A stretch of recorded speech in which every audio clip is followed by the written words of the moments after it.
finally free. My wife left me when I was pregnant with my kid and became engaged to another man while I was still married to her. It was all over the internet, her kissing the man and such, as well as images of him playing with my child. I mean, this stuff really got to me since I never got to spend time with my child. For 4 years, I was enraged. I grew to 325 pounds. I lost my job as well, and I had to work so hard to pay my legal expenses that I became bankrupt. I seldom see my kid in such a state. I recall crying alone in my driveway one day. I begged God to kill me because I was too afraid to do it myself, and I was imprisoned in misery. But it was after we divorced. I prayed to God and realized why. And God was there through it all, even though I couldn't see Him, and to be honest, I blamed Him for everything. On January 2, I repented and became a true born-again Christian and man. It feels so much better that I'm truly happy. And the greatest part is that it has nothing to do with this planet, my child, my wife, or money, since they were all stolen from me. When I had nothing, I discovered pleasure. And that is not something that can be taken away from me. All the other stuff is simply additional. I found consolation in the texts. I don't mind if I have another wife. I know how easy you may lose it all, and if that's your whole life, you'll be imprisoned in sorrow like me. But by God's mercy, He melted me, and I repented. My faults were caused by my blindness, and I had no idea what I was doing. But if we believe, Jesus cleared the road for us and took pity on us via His sacrifice. And once you believe it, it's sealed for good. All you have to do is declare that your sins have not benefited you and pass them over to Jesus on the cross, and He will take and carry them for you. And you transform into a new beast. And it's as easy as that. You don't have to shout or talk in tongues. You don't even have to conduct nice things to keep it going. It's repentance. Once you believe and you're done. Following that, I dropped weight, it simply fell off of me, and I gained energy all of a sudden. When the judge divorced us, it was as if a piece of my soul returned. Everyone started remarking on how I looked. I'm talking about everyone who knew me. Everyone compliments me on how amazing I look and how muscular I am. My father said that I seemed to be growing taller. My hair seemed to grow back, but it was thinning down. I tidy my home, put on cologne, and purchase attractive clothing. I genuinely complete tasks. And I stopped blaming myself and internalizing the reasons she went. I simply assumed she was lost and in need of Jesus, and I'm not going to put it on myself. I don't have to punish myself for her transgressions.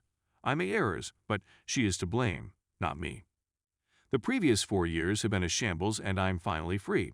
I didn't date or have for the whole 4 years. I launched a company immediately after my divorce, and it is now lucrative. It's finally earning me a lot of money.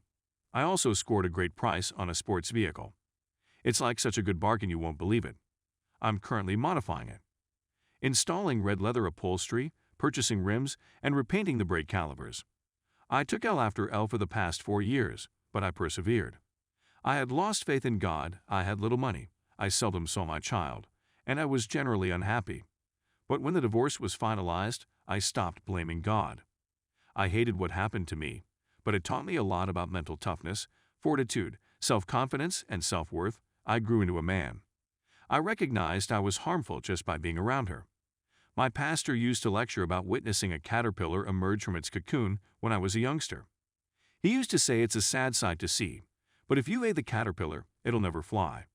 The effort helps to create the muscle required to fly. It could never fly without that battle. I'm outside the cocoon, waiting for my wings to dry so I can fly. When I glanced in the mirror the other day, I didn't recognize myself since I was so healthy and fit. I weighed 325 pounds at my heaviest and smoked. I stopped smoking and lost 240 pounds. The weight just left on its own with little effort. I had a nervous breakdown. I'm expecting a six-pack. I'm back in the kitchen. I used to adore going to the gym and doing 20 pull-ups. I haven't done it in 4 years, and I can only do 10 now, but I'm getting there, so keep going. Story 2. My 34 female relationship with my BF, 33 male, suddenly changed. I don't know what to do and how to restore things again. Hello, for the last 3 years, I, 34 female, have been dating my current BF, 33 male. The first 2 years were fantastic. We both work in the same profession, and we both work as teaching assistants at a university. I began preparing for the last step of my PhD around a year ago, to be exact 13 months ago. he had already completed his. When I do anything essential, I tend to concentrate all of my attention on one item and ignore everything else, which is exactly what happened in this instance. I was so preoccupied with my academics and research that I completely disregarded my BF, which I admit. Another thing I should mention is that he was the ideal companion during this whole time. He would assist me with my chores, cook for me, stimulate me when I was down, and so on. We'd become more like housemates during such times. We never had throughout this time, never went on dates, and I was so engrossed in my work that I didn't even notice. Last week, I received my diploma, and it was meant to be the best day of my life. After that, he brought me to a party, and I had a good time. When we came home, I approached him to kiss him, but he stopped me and said we'd talk tomorrow. He told me the following day that he would be leaving me. That was the worst shock of my life, since I had believed everything was wonderful up until that point. He mentioned how I ignored him this year and how he struggled with feelings of abandonment, that he became at the bottom of my priorities, that I didn't even notice that he slept on the couch the past couple of months. I honestly swear to God, I didn't notice this. I thought our sleeping schedules didn't match, that's all. And that he stayed with me to fulfill his duties as a BF until I got my degree and stood on my feet. But now, this shook me to my core since I had no idea there was an issue because he had never expressed anything to me over this time period. I attempted to apologize, and we both burst out crying, but he was insistent about it. 2 nights ago, he began packing his belongings, and we got into a furious disagreement with lots of sobbing on my end, during which I reminded him that we should never give up on our relationship and should fight for it. He didn't say anything, he merely stated, "I'm not sure he didn't pack his belongings and left till now, but he spends all of his days outdoors and only returns in the evening to sleep. When he arrives, he asks how I'm doing and if I need anything or assistance.